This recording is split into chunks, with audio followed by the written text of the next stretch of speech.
ولنبلونكم بشيء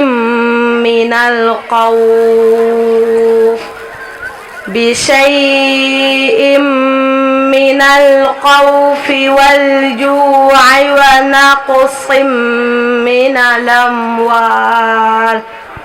ونقص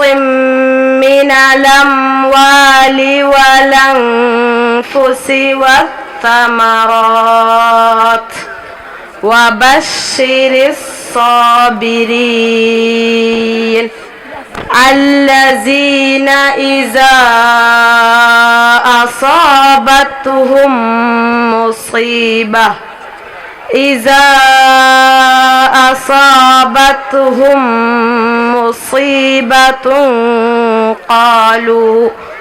قالوا إنا لله وإنا إليه راجعون